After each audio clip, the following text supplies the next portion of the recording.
I should have brought the bucket, guys. Oh my gosh.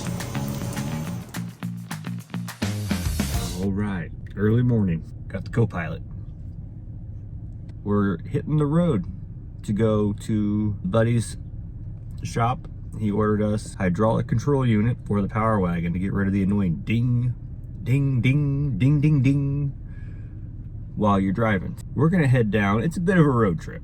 It's a solid 2 hours, and then you include fuel stops because I don't have anything that's very fuel efficient. We're heading out early. We're gonna meet him there when he opens up, pick up the part, and then hurry back. And I'm gonna try to get this thing in and going down the road today. On the way down to Dean's to get our module for the truck, we've seen something, and I was told we have to stop on the way back. So we're gonna go check it out, and I'll show you what it is. This is what we had to stop back by for. Large train in Boone, Iowa. Levi just had to check her out, so that's where we're at here. All right, what's going on, everybody? So as you've seen before, me and my boy Levi, we went down and picked up our hydraulic control unit for big old Power Wagon. As you've seen in some other videos, the Colorado videos especially, you can hear while I'm driving a very sporadic random ding. So fun fact, a lot of people complained that in 19 they went to the turn button for four-wheel drive on the Power Wagons. You can still get the actual four-wheel drive shifter, you just can't have the fancy interior. So for all you people watching this who wanted more Power Wagon content, that's your fun fact. You can still get it, just not with the fancy interior.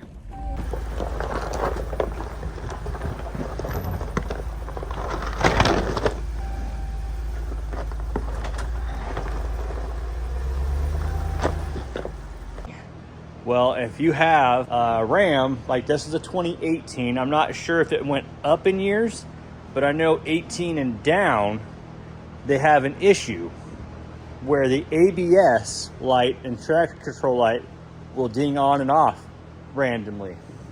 And it throws codes. I don't remember what the codes are. Pretty sure Ange does. I know she's got it on her phone. So it throws codes and it disables your traction control and all that stuff. Well, on the Power Wagon, it also disables all the good off-road features. So basically, I just have a regular 3/4 ton truck then. Either way, it's super annoying. All the dinging just drives the guy crazy, all right? This is something that you can do at home. Now, I did have to give my VIN to get this, I'm assuming, programmed. I think it's VIN locked to the vehicle. This is the hydraulic control unit. This all behind there is all where the brake lines go. This is the part that's scary. It looks like there's only one electrical connector right here. I've never done it. I'm pretty good at winging things, and I'll get it done. And if this is the part causing the problem, because it's this part or the ABS control module is the other one. A lot of places replace both at once. And actually, this is just me assuming because I haven't even tore into this at all yet. I'm willing to bet this probably bolts onto that module. That's probably what goes right to the module. Speculation right now, but we'll see. This part is really high in the air right now. That's a problem. We'll see it soon enough. But the way I'm gonna go about it, to do it, I have my truck raised up. I put it on my hoist, which you do not have to do. I just want to droop out my front suspension. So honestly, you could jack the front up and put jack stands on the front, on your frame, not on your differential. You need it on your frame so that your suspension droops down. When you do this, you're going to be opening up your brake system, your fluid, all that. You're going to have to bleed your brakes, and I don't know for sure, but I'm almost positive you're going to have to do an ABS bleed. We have an app called JScan, and it uses a Bluetooth OBD2 plug-in deal. And then you Bluetooth it to your phone. That has ABS bleed features on it, and the program's pretty cheap. I mean, she got it for her Jeep way back, and we've been using it for all of them. We got it for the Gladiator now, for the Power Wagon, it's really convenient. I'll go through, I'll probably bleed the brakes the old school way initially, right? You go around and do from the furthest furthest from the master cylinder, so the back passenger, then the back driver, front passenger, front driver. And then I'll come through and fire up the computer and do the ABS bleed, and then it tells you where to go to bleed it, which wheel. It'll make all kinds of noises, activating the solenoids and all that, pumps. Bleeding your ABS can be done at home, and as far as I know, this installation can be done at home too, but when you order the part, you're probably gonna have to give them your VIN number and have them program it to your truck. All right, I figured I'd show you quick how the inner fender is attached. You got your outside fender bolts. They run all around to the front here too, you know, not on the bumper, but these don't seem to be attached. You got plastic push pin clips. My light is making it where you can't see it. You can kind of see the outline now up there. But you got that push pin. I don't think that's a push pin. You got some bolts up here. See it up there, and then right here as well. Pretty simple. I also have a zip tie here to cut. I used the zip tie, drilled 2 holes. I pulled that back to my body mount to hold it from rubbing on my tire. I still kind of rub occasionally, but that's okay. That's off-roading life. So there's supposed to be a bolt right here too, straight above the tire. You can see a random hole above the light there. I don't know where that bolt's at. It's not in my tire and it's not there, so she gone. Got the inner fender off. They are all 8mm bolts. You do not have to take the bolts out of your bumper. Right behind this cover, where my finger is, a round black solenoid right there. That is part of that box. So I gotta pull this cover off, it looks like, which is very loose. Looks like those are just those Phillips push pins, you know? So I'll just put a Phillips screwdriver on there, very lightly turn them out, pop those clips, and I'll have access to my control unit. All right, very lightly. You don't want to push in at all,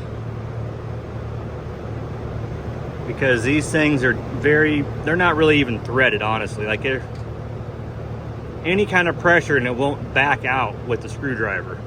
So no screwdriver impact or nothing, just manual screwdriver. All I'm doing is turning. I'm not even pushing in at all, because it'll just collapse right back in there. But either way, in a pinch, you can just use a pry tool like this guy and pop it. There's a chance you're gonna mess it up though, because it's just the standard like push pin style where you pull the center pin out. But I'll show you now. It's not threaded in. That doesn't take any pressure. So if you're trying to unscrew it and you're pushing in, it's not gonna unscrew. Is that all that holds this?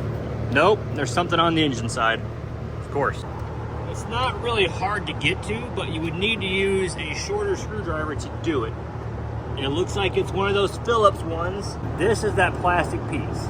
Right above my finger, you see that little bump out right there? That is another one of those black plastic screws. I have a stubby screwdriver. I'm gonna do it this way.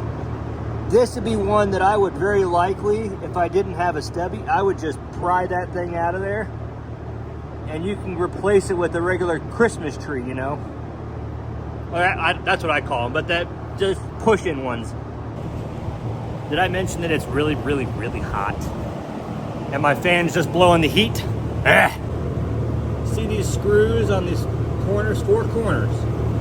This piece, the electronic piece, has to get removed from this and then put on to the other part. It looks like I got all these lines up here to undo. These are the mounting bolts. They look like they're 10mm mounting bolts. I'll undo this electrical connector. It looks like there's only 2 lines that I'm gonna have to pay attention to, and that's the braided lines coming down from, looks like the master cylinder. They might be the same size threaded hole. Otherwise, all these hard lines are gonna fall back in their same spot. So I don't have to mark those. but I will keep tabs on the lines going to the master cylinder where they actually drop into this unit. To remove the electrical connection on this, it has a lock on it. Some of you might not be familiar with how this works with these lock styles. So I'm gonna show you. I think I am at least. All right, see how you got this black notched in piece right here? All you gotta do is push that in, grab that gray lever, and it's on a pivot. So you just kind of pull it out towards the front of the truck and back, and it just pivots. Don't yank it. You got to kind of work it. You know, it's been on there for a while. It's not going to just move. It actually pulls the connector away from the unit as you're pulling that on, or pulling that gray connector. So kind of be gentle. Maybe wiggle the connection some as you're doing it. That way you don't damage it. You definitely don't want to damage all of this. That is a ton of wires. That's kind of hard. When you're doing this, you'll see there's a ton of wire. Don't mess it up. You got to be careful. You got to be gentle. You want your big truck to be good again. Be gentle with it. So I'm gonna crack the lines, get those off, and then I'll unbolt this sucker. The line size is 12 millimeter. I just have an open end combination wrench. There's a trick to doing these so you don't round them off. You don't just put it on there and just pull. You actually, I learned this in school way back, you get it on there and you pop it, smack it, and it cracks it loose. See that? So, that's a trick I learned and it has saved me a bunch of problems. So put it on there, try to find a way to whack it. Even if it's with another wrench or something, instead of slowly trying to turn it, smack it, and it makes a big difference. You get it cracked loose. Go for another one. Oh gosh. Go for another one. Just like that. That one's loose. Another one. See? Huge difference. Just put it on there and turning, a lot more likely to round the edges off. So, and that even works, that works good even with flare wrenches too, the proper wrench, how it curves around. That's a trick that has saved a lot of problems for me. Got my master cylinder lines off the back. I got them marked so I know which one goes where, and I got them hanging up. I curled them up and used a bungee cord and went over the master cylinder just to kind of hold pressure up. So it's not just pouring the fluid down, it's kind of gonna puddle in here and give me maybe a minute or two before I have a huge mess. Now I'm gonna undo my 3 bolts. There's 2 here, 1 in the back. So you're gonna want a shallow 10 or a ratcheting wrench on the engine side. Out here you can use whatever you want to use, plenty of room. The other thing too, my truck, it's a power wagon, it's saying it wants DOT3 brake fluid. They do make some that says DOT3 and 4 compatible. That won't be a big deal. Make sure you pay attention to the brake fluid that you buy though. They do have DOT5. They have full silicone, which I think is DOT5. I've kind of been out of that game for a while for performance and boiling points and all that. But either way, pay attention to that. Make sure you get the right stuff. Now I only have 2 bolts left. I decided to do the bolt up there first, so I'm gonna get me a little cheater and make this happen quicker. So I got my cheater, Milwaukee! Or however you said it.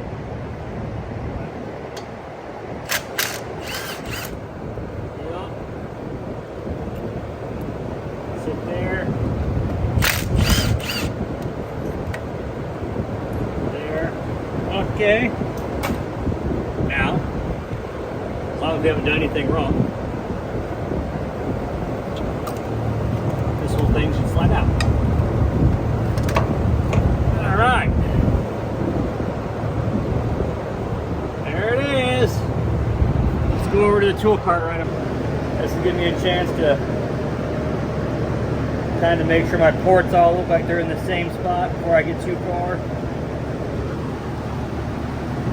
I mean, everything looks to be the same. We'll find out when we go in here if we're still lucky or not.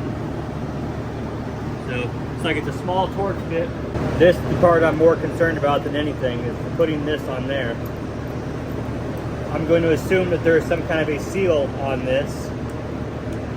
And I need it to come off of here because the new one did not come with a new seal. So we're going to proceed carefully. Also, do you remember what JScan cost? So JScan itself is free. What you have to pay for is the Bluetooth OBD reader, which are usually like 20, 30 bucks. And then the VIN credits are $20 each. Okay, so, and that has ABS bleed features and a lot of other good features actually. Even if you use it just for an engine light scanner, you know. Yeah, it reads body control modules, transmission control modules, ABS codes. Yeah. It's got all kinds of adaptations. Yep, so it's handy.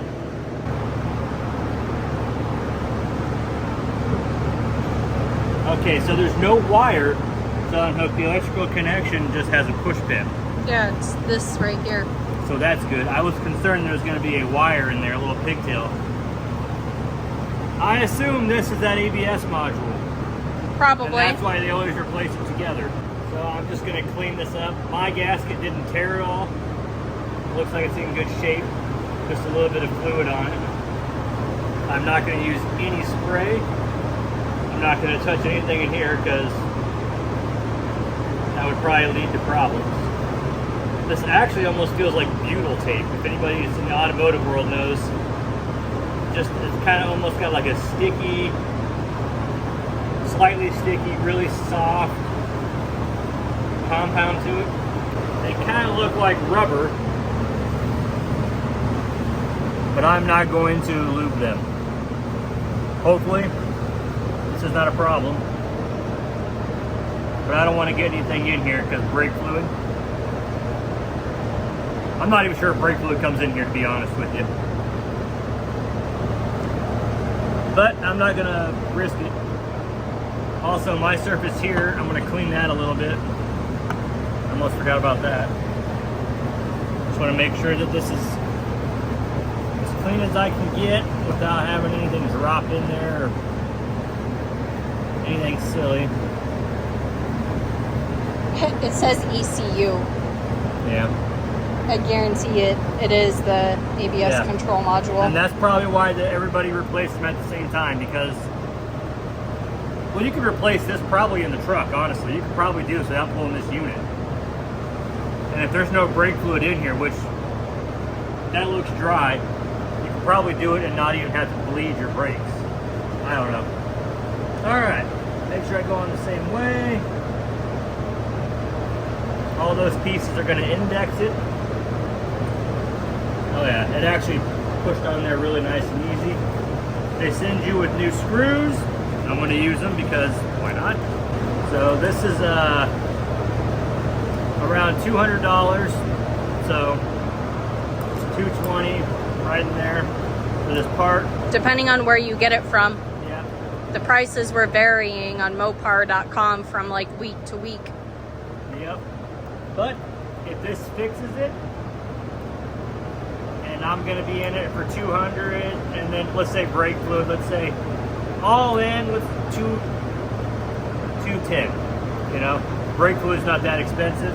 That's winning right there. I'm going to go and snug them all right now. They do have metal sleeves in this plastic, so I'm not too concerned about cracking the plastic, but I just don't want to strip it out or break these little screws. So I'm going to give it about what I felt like that was taking it out.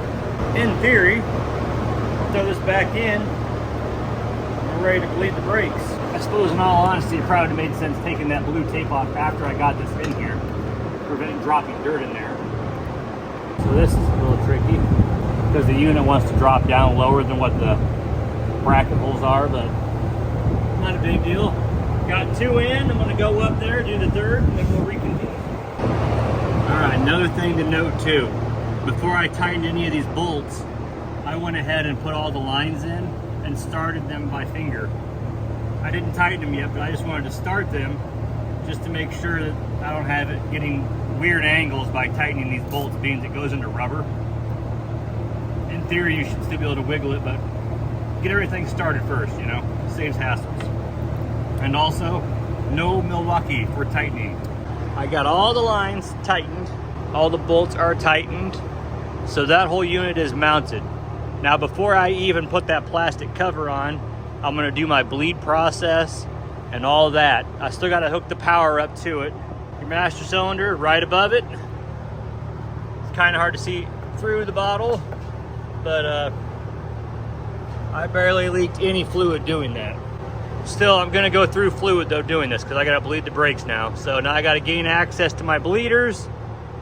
I'm not sure if you can get to them or not without taking the wheels off. Some vehicles you can, some you can't. I can't even get a master cylinder cap back on, so that's not a good start to this process. Not a 10. Oh, cool.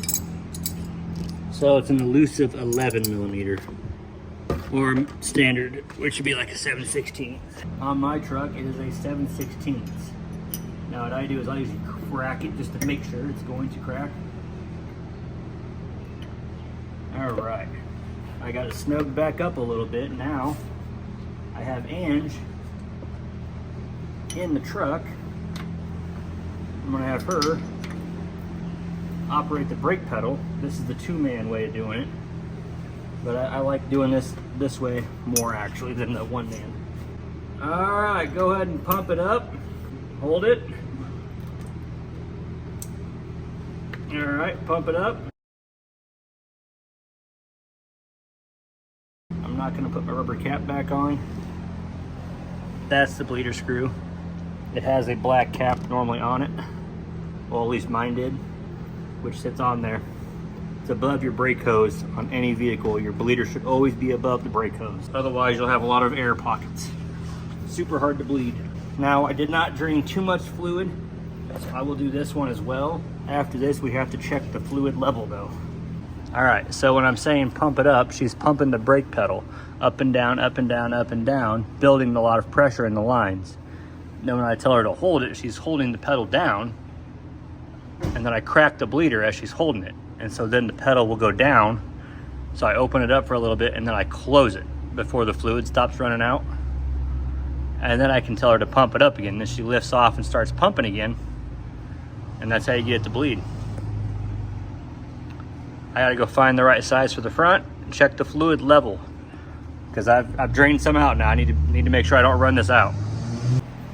All right, so I had mentioned make sure you get the right brake fluid. My truck calls for DOT3, .3. This bottle says .4. That's not a great move, right? But it actually is designed to work with .4 and .3. Basically, the 4 is a higher boiling point. This happens to be synthetic. I do not know if .3 is synthetic or not. This should work out good. So I'm gonna use this, top it off. Another thing too, after you use brake fluid and you open the cap, it's sealed. If it sits around for a while, it'll actually get moisture inside your fluid because the seal is not real good. So you actually don't want to just keep it for multiple years, you know? It's worth buying a new bottle. Give me the inside. What do we got? What are we doing? So, you have a taser. Yep. So when we bought the taser, we also bought their extended cable. The factory OBD2 port on these, the Gladiators, the same way, they are locked from being able to make any changes unless you're at a dealer. And it goes to, I forget what that module is called. It goes to something. It goes in behind the radio somewhere because you had to take your whole, yeah. You had to take all the infotainment center out. I forget what they call it, but it kind of bypasses, allows you to make changes. Typically, you have to use one of these, which is also available on Amazon. I can link all of the Amazon stuff below. This thing is a pain in the butt on the Gladiator because this has the taser. You don't have to use it on this. Sweet. Winning. Unplug the taser. Got a key on. Don't put it in run. You just want key on. 2 clicks of the button, but this is with any kind of a scanner. So now she has to open the app on her phone, go to the Power Wagon on the VIN for what vehicle we're doing. Oh, hey. Look, Dirt Rock team patch. I was just standing here and I was like I seen red and I'm like, wait, what's that? I like it. Anywho. Okay. So, like I was saying before, the ABS bleed will be a process once we get into it. It'll make this truck make all kinds of weird noises and everything, right? But it'll pump fluid like you're locking your brakes up, like ABS is working. If you ever had a car where you're sliding in the snow or something, it'll basically do that. You'll hear it doing all kinds of weird things. Then it'll tell us on her phone screen which bleeder, which tire to go and crack open. And then it'll just puke a ton of just crazy fluid, like what we were doing, going around with the bucket, bleeding them. You have this refilled, right? Yes, I'm gonna make sure I fill it again now that you say it, but Okay. yes, so she's right. Double check, triple check, don't run it out of fluid. That is, then you start all over and it's even worse. If you run this all the way out of fluid, right now I can actually see that I am a little low. It's hard to see in the camera, but you'll see through the clear master cylinder. The max line is way up here and I'm right here. So I'm a little low. I'm gonna top it off. And then after I bleed this, I gotta do it again. Another side note, I don't know how true it is, but I've always been told that brake fluid is not good on paint. It's abrasive on paint. It'll make it mess up. I don't know if the clear will pull off or what. I've never had a vehicle where I've let it get on there necessarily. Even your wheels, when you're bleeding them, like I was able to do it with my wheels on, but I do have aftermarket rims. I don't know if it'll work for you guys with stock. Are you booted up yet? Yeah, I'm just waiting on you. Waiting on me? Yeah. Wasn't. Tap on? No, it won't go on. It's. I might just put a plastic bag on there. Yeah, I'll put tape over it too. Okay, let me. So similar to Steve's, when we did it on my Jeep, the brake pedal has to be pressed through the entire bleed brake procedure. So you got to hold the brake the entire time. Mm-hmm. Okay. Don't let off. No pressure. Actually, lots of pressure. I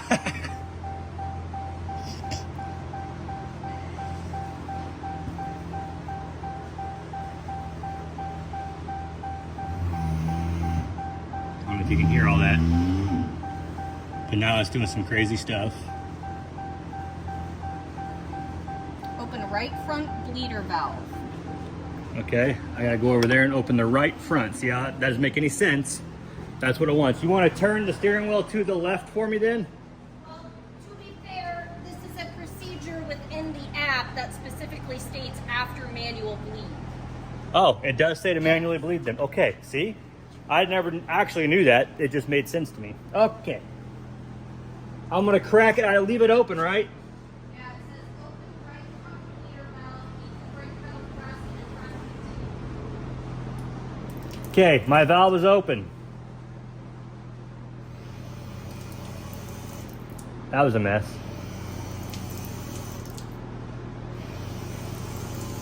I should have brought the bucket, guys. Oh my gosh.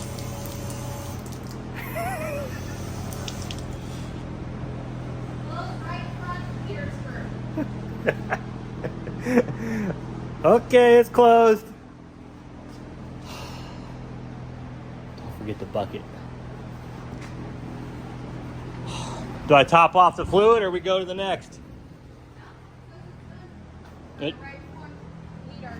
So, would you like to rerun the right front valve bleeding? No.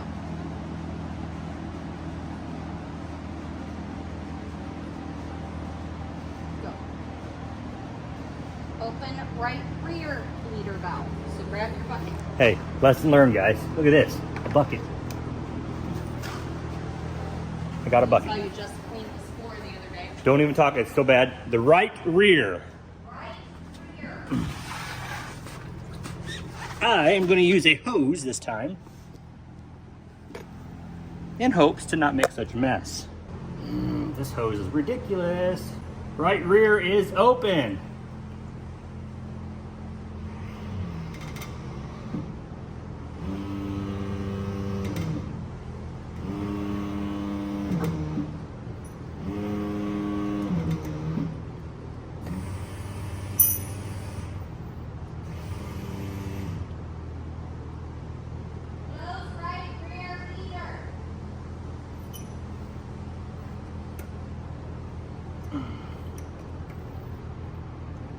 Okay, closed.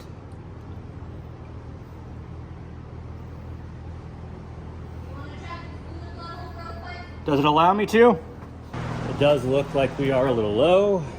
Go ahead and click on to the next.